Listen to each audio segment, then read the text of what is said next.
Olá, boa noite, meus irmãos, meus amigos, que a graça e a paz do nosso Senhor Jesus Cristo sobre a vida de cada um de vocês. Meu nome é Marli Moura, eu sou missionária da Igreja Batista Novo Horizonte, Natal RN, e estou aqui com você mais uma vez para meditar acerca da Palavra de Deus. Domingo passado eu mencionei o trajeto que eu faço aí da minha casa para o trabalho, não foi? Responda-me uma coisa, o que é que você vê da sua casa até o trajeto que você faz, né, de casa até o trabalho? Se você não trabalha, até a sua escola, ou se você não tem uma tarefa específica, né, que o faz sair de casa todos os dias, pense aí no trajeto que você faz para uma consulta médica, né? A padaria, enfim, pense aí em deslocamento que você faz em algum momento do seu dia. Você pode me dizer aí o que você vê? Paisagem, né? Eu falei aqui da visão que eu tenho do mar, né? Domingo passado. Mas me deixa fazer uma outra pergunta. Quem você vê? No trajeto, estando aí na escola, no trabalho, em uma clínica, na padaria, ou simplesmente em pé em frente à sua casa? Quem são as pessoas? Você já se perguntou por que elas estão ali ou por que elas passam por você? Você já considerou que essas pessoas que passam por você durante o seu dia são oportunidades dadas por Deus para o desempenho do seu chamado, da sua missão? Essa semana, né, eu trabalho e eu atendo muitas pessoas, né, durante o dia. E aí uma senhora, ela foi em busca aí de atendimento.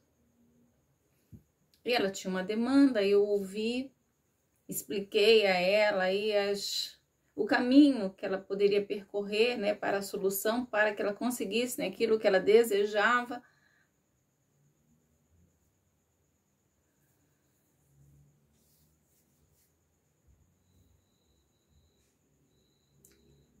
Mas eu vi claramente que era uma oportunidade para testemunhar.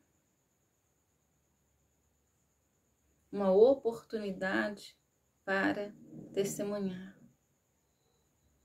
Eu saí com ela do local onde eu estava, né, atendendo, fui para outro espaço, em que pese mais aberto, mas com uma oportunidade melhor para conversar com ela. E aí eu ouvi a queixa, a preocupação daquela mãe. Eu vi os caminhos que ela poderia seguir. E um estalo, Deus fala comigo. E eu apresentei a ela uma solução que ainda não tinha sido pensada. Muito mais fácil. Que ela conseguiria alcançar o objetivo dela com a rapidez que ela necessitava.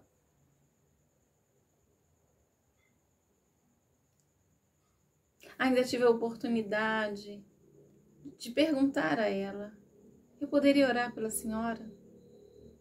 Uma pessoa que está enfrentando aí uma enfermidade severa, com possibilidades, né, de vencer, pequena. Isso tudo foi um curto espaço de tempo, viu, meus irmãos? Mas eu tive a oportunidade de testemunhar do poder de Deus, da sua graça e do seu amor. Ela saiu do meu local de trabalho consolada. A pessoa que a acompanhava, que estava com ela, disse: fulana, você percebeu por que a gente se perdeu no trajeto de casa até aqui? É porque Deus estava preparando esse momento para que a gente pudesse conversar com ela. Ela entendeu que Deus dirigiu os passos dela até aquele lugar. Ela saiu consolada e deu certo, né? No final da sexta-feira, ela entrou em contato para dizer que tudo tinha dado certo. não em relação à enfermidade, mas em relação àquilo que ela precisava fazer. E eu fiquei extasiada. Ela sai consolada e eu fico extasiada com o agir de Deus. E disse que estaria orando por ela, porque Deus ainda pode, caso Ele queira, trazer uma cura extraordinária para aquela vida. E fiz isso hoje para amanhã.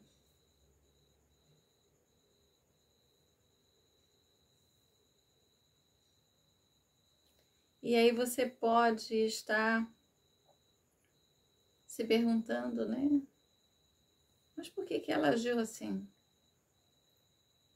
Será que ela faz parte aí de um grupo seleto? Não, meus irmãos. Eu aprendi isso com o meu Senhor, porque Ele agia assim. Ele não perdia as oportunidades. Eu quero desafiar você hoje a viver em missão, a cumprir a missão. E se você tem se desviado da missão que Deus tem para a sua vida, que você volte, que você retorne. Tal como Ele, o Senhor Jesus, é que nós devemos ser. Gostaria de ler com você nesta noite, são apenas 3 versículos, Mateus capítulo 4, a partir do verso 23, que nos diz assim: Percorria Jesus toda a Galileia, ensinando nas sinagogas, pregando o evangelho do reino e curando toda sorte de doenças e enfermidades entre o povo. E sua fama correu por toda a Síria. Trouxeram-lhe então todos os doentes, acometidos de várias enfermidades e tormentos, endemoniados, lunáticos, paralíticos, e ele os curou. E da Galileia, Decápolis, Judeia e da além do Jordão, numerosas multidões o seguiam. O capítulo 4 de Mateus, ele vai, logo no início, ele vai falar aí acerca aí da tentação de Jesus e vai falar desse início do ministério de Jesus. Se você fizer a leitura de todo o capítulo, você vai ver que Jesus ele é levado pelo Espírito ao deserto. No deserto ele é tentado pelo diabo, ele vai jejuar aí 40 dias e 40 noites. Ele é tentado 3 vezes e vence. Após aí essa tentação, Jesus vai iniciar o seu ministério na Galileia. Ele começa pregando aí a mesma mensagem, né? Na mesma direção que João Batista pregava, chamando as pessoas ao arrependimento. Vai dizer que o reino de Deus está próximo. Ele começa a reunir aí os discípulos. Vai reunir aí Pedro, né? Simão, Pedro, André, eles eram pescadores. E aí ele vai continuar pregando, realizando milagres. A fama dele começa a se espalhar por toda a região. Ele vai curar pessoas enfermas, pessoas possuídas por demônios, paralíticos. E uma multidão começa aí a seguir. E esse capítulo 4, ele vai concluir fazendo um resumo do ministério de Jesus. Daquilo que Jesus fez enquanto estava aqui. Vai dizer que Jesus ensinava na sinagoga. Preste atenção a isso. E ele vai proclamando as boas novas do reino. Vai curando. Ensina, proclama, cura. Esse versículo 23 que começa, vai dar aí essa visão, essa descrição geral do ministério de Jesus, que envolveu muitas viagens. Ele ia e vinha e percorria. Mas uma coisa interessante é você perceber que onde quer que ele fosse, Jesus ensinou nas sinagogas. Ou seja, Jesus não estava afastado da comunhão. Há muitas pessoas hoje afastadas da igreja. afastadas da comunhão.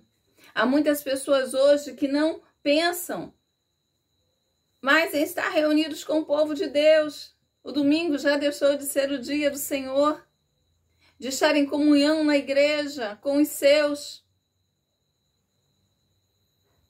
Às vezes fazem tantas coisas, né, nos dias anteriores, que não sobra nada.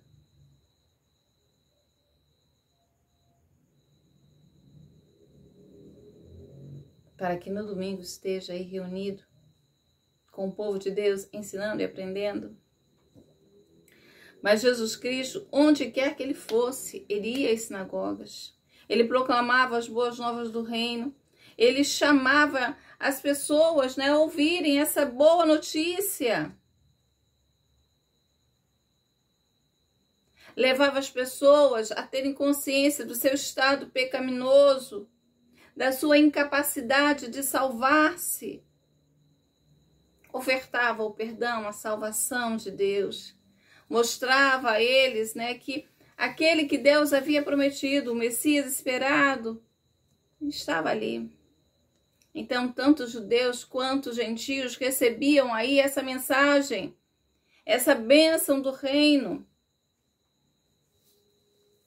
Nós não temos aí como quantificar o número de pessoas que foram curadas, pessoas que foram libertas. Mas uma coisa nós podemos ver, o texto começa dizendo que Jesus percorria.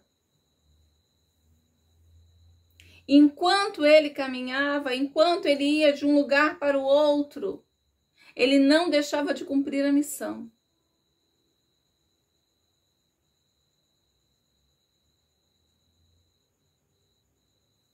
De cumprir a missão. Ele estava nas sinagogas ensinando. Ele estava pregando o reino por onde quer que fosse. Ele estava curando. Jesus, ele vivia em missão. Jesus, ele vivia em missão.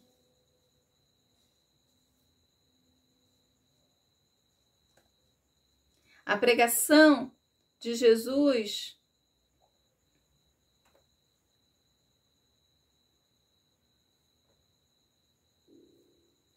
era essa.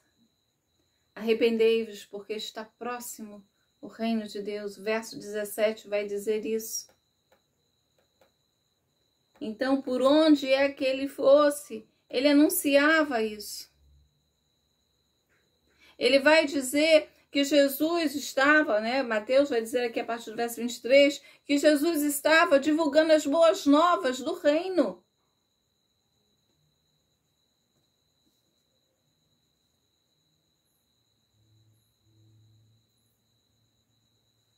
Ele mostra aí a extensão desse ministério. Se você pensar, você vai ver que Jesus, ele ia por toda a Galileia. Depois, lá no final, ele vai dizer da Galileia, Decápolis, Jerusalém, Judeia e da além do Jordão. A sua mensagem conseguia abranger uma extensão geográfica muito grande.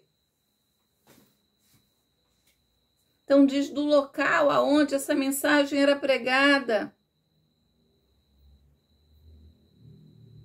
Diz também o que ele pregava, a quem ele pregava, como ele pregava nas sinagogas, enquanto percorria. O ministério de Jesus incluía o ensino, a pregação, a cura. A Galileia, que foi um distrito abrangido aqui, é pequena. apesar de ser pequena, de 70 por 60 quilômetros, essa extensão, mas ela tinha uma população de até 3 milhões e mais de 200 cidades e aldeia. E Jesus andou por ali.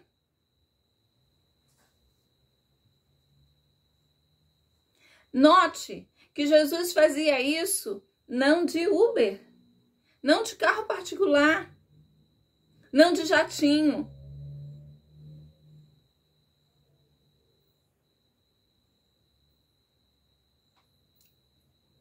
Ele se desgastou, ele deixou-se gastar para realizar a missão.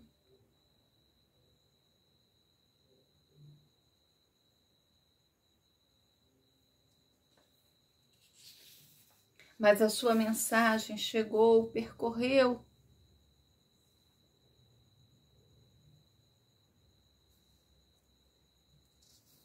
Alcançou pessoas, salvou pessoas. As curas são aí o poder que acompanha essa proclamação. Por meio dessas curas, Jesus consegue a atenção geral das pessoas. Elas conseguem perceber que não estavam diante de um homem comum, de um homem qualquer.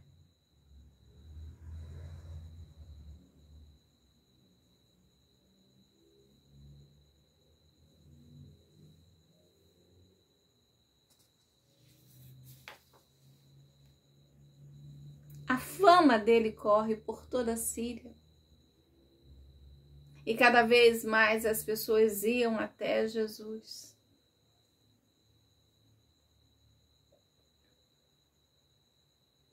Diz o texto que trouxeram-lhe então todos os doentes, acometidos de várias enfermidades e tormentos.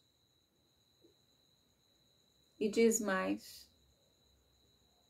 endemoniados, lunáticos e paralíticos. E ele os curou. E ele os curou. Meus irmãos, Jesus, ele cumpriu cabalmente a missão que ele recebeu do Pai. Eu disse no início, e ele, o Senhor Jesus, é o nosso modelo. Deixa-me fazer uma pergunta para você nesta noite.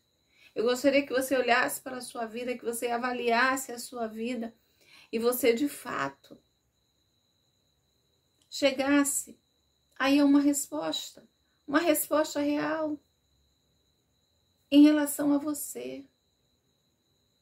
Jesus, de fato, tem sido o seu modelo de vida, de fé, de conduta. Se a resposta a isso é sim, eu quero dizer a você que todos nós estamos em missão. E o que você precisa fazer enquanto está aqui é cumprir a missão que você tem, da mesma forma que o Senhor, que você disse nessa noite, que é o seu modelo, cumpriu. Não perdeu as oportunidades. Não se afastou da comunhão, porque era nas sinagogas que ele ensinava, e nós precisamos entender isso. Há muitas pessoas que estão se afastando disso, e são as mais diversas justificativas. Há pessoas que o único lugar que não conseguem chegar de fato é na igreja. De aprender, de ensinar a palavra, de cultuar ao Senhor em comunhão. Fazer isso, repor as energias, carregar a bateria.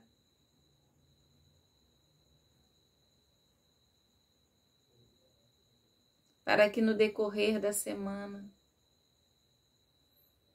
percorrendo a Galileia, ou qualquer outra cidade, estando parado em frente à casa, num ponto de ônibus, você consiga anunciar, proclamar a mensagem. Você precisa estar atento ao agir de Deus e não perder as oportunidades. E não perder as oportunidades. De todas as coisas que eu preciso fazer enquanto eu estiver aqui, a mais importante é cumprir a vontade de Deus na minha vida. Se eu já tenho um relacionamento com Ele, se eu já o aceitei como meu Senhor e Salvador da minha vida, se Ele é de fato meu Senhor, eu preciso cumprir o seu ide. Portanto, ide. Enquanto vocês estão indo, por onde vocês estão indo, caminhando, trabalhando,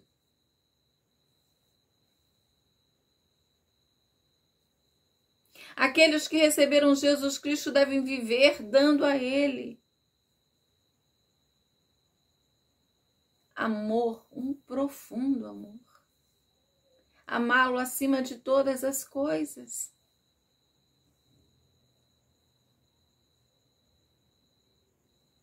Prestando um culto a Ele e vivendo em obediência. Se você consegue mover céus e terra para cumprir aí um convite, um chamado do líder do time, mas não consegue fazer isso. Não consegue fazer isso prestando culto ao seu Senhor. Se você consegue fazer o maior deslocamento para estar com os amigos, para a partida de futebol,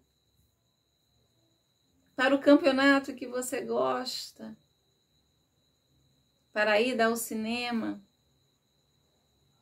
mas não consegue cumprir o ide do seu Senhor, você não consegue estar ensinando nas sinagogas, pregando o evangelho do reino, você precisa avaliar quem de fato é o seu modelo, quem de fato você está seguindo. Aqueles que receberam Jesus devem viver dando a Ele amor, um amor profundo, culto e obediência. Que Deus abençoe a sua vida. Deus abençoe a sua vida. Um grande abraço e até a próxima.